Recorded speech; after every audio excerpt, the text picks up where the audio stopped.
The stars stretched endlessly outside the viewport of the human research vessel Intrepid. Captain Elena Torres stood at the command deck, her eyes scanning the expanse, her mind alive with possibilities. Humanity had joined the galactic community only a few decades ago, and most alien species still underestimated them. To outsiders, humans were fragile, few in number, and technologically average compared to ancient empires like the Zerathi. But Elena knew better. Humans had a way of surprising even the most confident alien minds.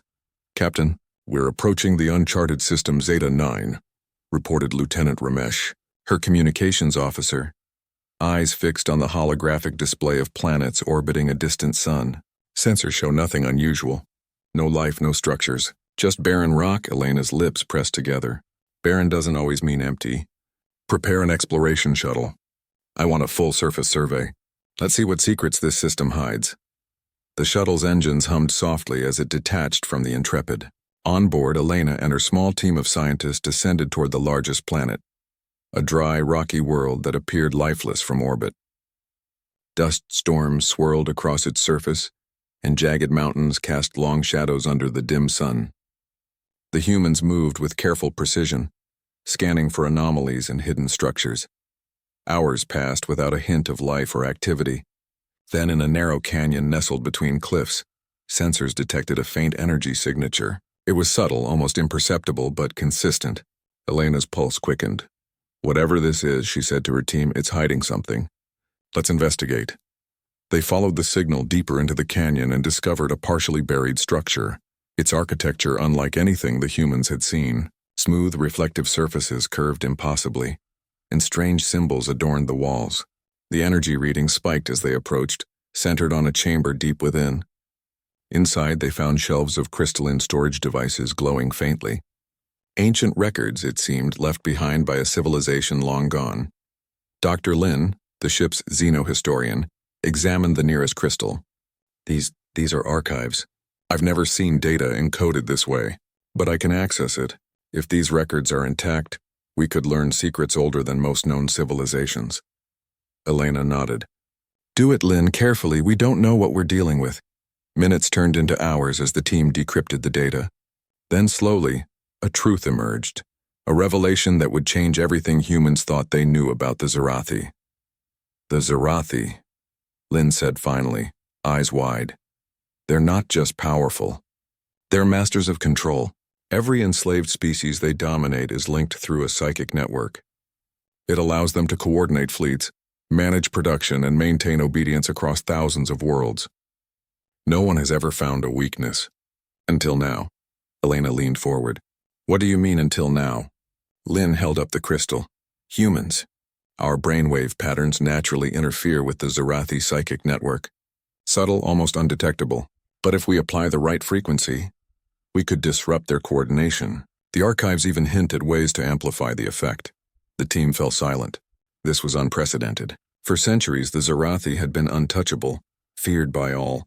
Yet here were humans, small, seemingly ordinary humans, who might hold the key to freeing countless species. "Do we test this now?" asked Lieutenant Ramesh cautiously. "Or do we gather more data first? If the Zerathi notice anything, they could respond immediately." Elena considered. "We proceed carefully. Observation first. We need to understand the network fully before we attempt anything. But make no mistake, this is our chance, and we won't let it slip away." Back on the Intrepid, humans began analyzing the network in simulation. They discovered that even minor disturbances caused confusion, miscommunication, and delays in Zerathi operations. But the network was delicate. Too strong a signal could alert the Zerathi. Strategy would be everything. Meanwhile, the humans weren't alone. Hidden caves near the canyon held survivors of the Zerathi's enslavement. Beings of various species, small and timid, yet intelligent. Humans approached them gently, offering food, warmth, and safety. One of the survivors, a small amphibious creature named Kale, spoke haltingly. "Why, you help? You humans, not like them?" Elena knelt to meet Kale's gaze. "Because we believe freedom is not a privilege, it's a right. We know what it's like to be underestimated. And we know the Zerathi. They can't be allowed to keep hurting others." Kale's eyes brightened. "We trust you." "Teach us?" And so, Humans began training the freed slaves not in weapons but in tactics of intelligence, stealth, and coordination. The Zarathi relied on control and fear. The humans relied on ingenuity and creativity. As days passed, simulations of Zarathi network disruptions became more sophisticated. They devised ways to amplify humans' natural interference. They created small, silent drones to transmit brainwave patterns over long distances. They designed tools to help liberated species communicate and organize independently, without alerting the Zarathi. The human crew faced challenges. Some crew members worried about exposure. Others debated moral questions: should they act immediately or wait for the perfect plan? Elena's calm leadership guided them. She reminded them of the countless lives at stake, the species still under the Zarathi's grip. Late one night, Elena walked alone on the observation deck. The galaxy sprawled before her, a sea of stars and possibilities. "They think they're untouchable," she whispered to herself. "But they've never faced us. They don't understand humans." The warning signs began quietly. Small anomalies in nearby Zarathi patrols. Ships veering off course, communications lagging. The human subtle interference was working. The slaves, guided by human strategy, began small acts of defiance, rerouting shipments, creating distractions and sabotaging systems, all without violence, all without detection. Yet the danger remained. One slip could expose the humans. The Zarathi were ruthless and would not forgive interference. Every plan required patience, intelligence, and precision. Then, during a routine scan, the Intrepid detected an approaching Zarathi fleet, scouts sent to investigate disturbances in the sector. The humans' hearts raced. They had been careful, but now the threat of discovery was real. Elena's mind raced with solutions, weighing options. Retreat could mean the loss of opportunity. Confrontation could be disastrous.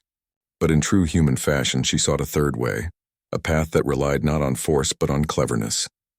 "Prepare the interference drones," she ordered. "Set them to the maximum subtle frequency. We don't want them to notice us, just to see small mistakes in their own operations. Let's watch what happens." The fleet neared, unaware of the invisible influence growing within their command network. Ships drifted slightly off course, communications delayed, formations disrupted. One scout turned away, seemingly confused, and the others followed. Even the slaves, under subtle guidance, began small acts of rebellion, uncoordinated but effective in creating distractions. Elena smiled faintly. "They don't know we're here, and they never will." Not yet. The humans had discovered the truth, the secret behind the invincible Zarathi. They were small, underestimated, and facing a powerful empire. But they had something the Zarathi could not anticipate: creativity, intelligence, and the ability to see possibilities where others saw only rules. As the Intrepid observed the fleet's subtle disarray, Elena knew the first step had been taken. They had discovered the truth. And though no battle had been fought, the Zarathi had already begun to lose control. The stars stretched endlessly beyond the viewport. The humans' journey was just beginning. Somewhere in the galaxy, a long-standing empire was about to realize that humans, underestimated and underestimated alone, could change everything. The stars beyond the Intrepid's viewport seemed to pulse with possibility. Captain Elena Torres stood at the command deck, calm but alert. Humanity had discovered the secret weakness of the Zarathi, and the galaxy's most feared empire was already showing signs of cracks. But discovery alone was not enough. Now came the true test: execution.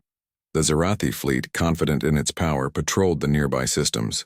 Ships glided in perfect formation, their psychic network humming like a finely tuned machine. Yet hidden in the shadows of space, small human-operated drones drifted invisible to alien sensors. Each emitted carefully calibrated brainwave frequencies, subtle, almost imperceptible, but enough to confuse the Zarathi psychic network. "Captain, preliminary results are promising," said Lieutenant Ramesh, pointing to the holographic display. "Scouts are showing minor coordination failures. Some patrols are veering off course. Nothing the Zarathi will notice yet, but the effect is spreading." Elena nodded. "Good, keep it subtle. Remember, we want to paralyze them without them realizing why." The plan was simple in concept, but complex in execution. The humans relied on intelligence, strategy, and precision, rather than brute force. They coordinated with freed species, teaching them how to disrupt operations safely and effectively. A small group of amphibious engineers led by Kale, had begun rerouting Zarathi resource channels, creating delays that appeared accidental. Another group of small, agile creatures interfered with communications, sowing confusion in the ranks. It was human ingenuity at its finest, a war fought not with weapons, but with intelligence and creativity. Days passed. The Zarathi, for all their power, were increasingly unsettled. Minor incidents snowballed. Supply convoys failed to reach distant colonies. Patrol ships wandered aimlessly. Even the enslaved species, emboldened by human guidance, began to resist in small ways, each action perfectly timed to exploit weaknesses in the Zarathi network. "Captain, the fleet is fracturing," reported Dr. Lin, excitement clear in his voice. "They can't coordinate effectively anymore. Some of their commanders are making contradictory orders. It's beautiful." Elena allowed herself a small smile. "Patience, Lin, this is only the beginning. We need full control before they realize what's happening." The humans' next move was daring. Instead of attacking directly, they decided to strike at the Zarathi's psychic command hub, a massive station orbiting a remote planet. Normally, a direct assault would have been suicidal, but with the network already destabilized, the humans had a unique advantage. They planned to amplify the interference from within the hub itself, causing systemic confusion across the entire empire. The journey to the command hub was tense. The humans traveled in small stealth vessels hidden among asteroid fields. Every maneuver required careful calculation. Even a minor mistake could alert the Zarathi. Yet despite the pressure, the crew moved with quiet confidence. Humans had always excelled under pressure, and this mission demanded nothing less. Once in position, the human drones entered the hub's proximity. With synchronized precision, they emitted enhanced brainwave frequencies. Inside the station, Zarathi operators experienced sudden, unexplained malfunctions. Systems froze, orders contradicted one another, and ships awaiting commands drifted idle. The enslaved species, guided remotely by humans, seized the moment. They moved to disable local control nodes not with weapons, but by using clever devices that interrupted the psychic network further. Panels were reprogrammed, channels rerouted, and suddenly the mighty hub, once thought invincible, was paralyzed. "Look at that," Elena whispered, watching the holographic display. "They can't coordinate even a single maneuver. Every system is confused." The Zarathi fleet, unaware of the source, began to crumble. Ships drifted out of formation. Patrols lost contact with one another, and supply chains ground to a halt. Across countless worlds, the enslaved species slowly gained autonomy, realizing they could act independently for the first time in generations. Human ingenuity continued to shine. Rather than relying on violence, they employed subtle tactics. They created holographic illusions of additional fleets, causing the Zarathi to misallocate resources. They rerouted energy flows in strategic stations, giving the illusion of system failures. They used silent communication networks to guide freed species in coordinated acts of resistance. Every act, small but precise, compounded the chaos. The Zarathi, for all their arrogance, could not understand what was happening. They had never encountered a species capable of thinking so differently, moving so creatively, and exploiting weaknesses invisible to brute strength. The climax came at the command hub itself. Elena and her team orchestrated a synchronized interference across the entire psychic network.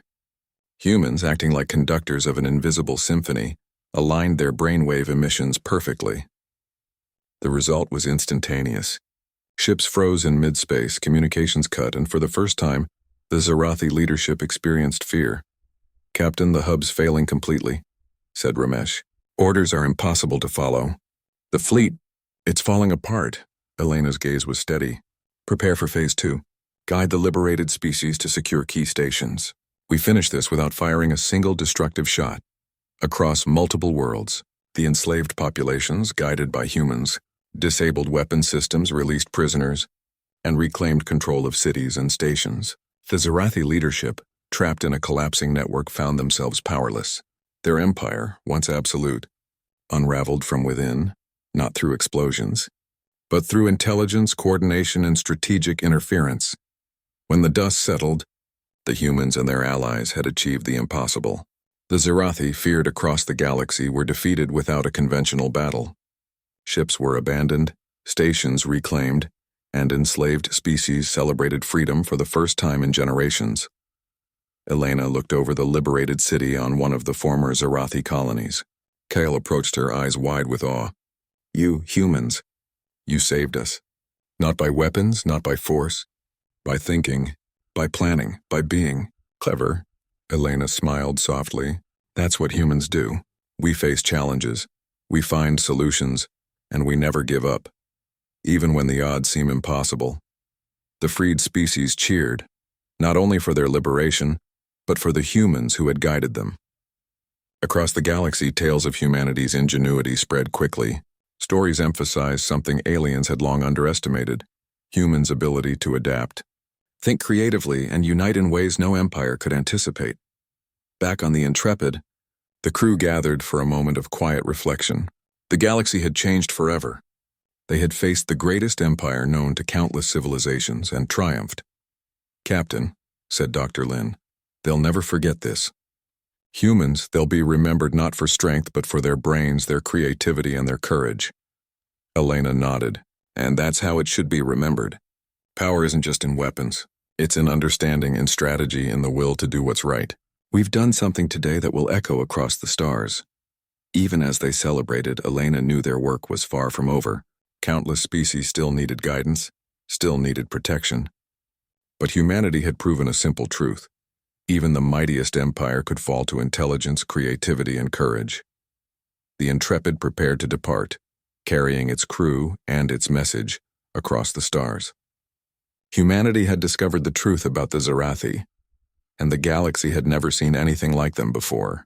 They were small, underestimated, and yet unstoppable, not with weapons but with ingenuity.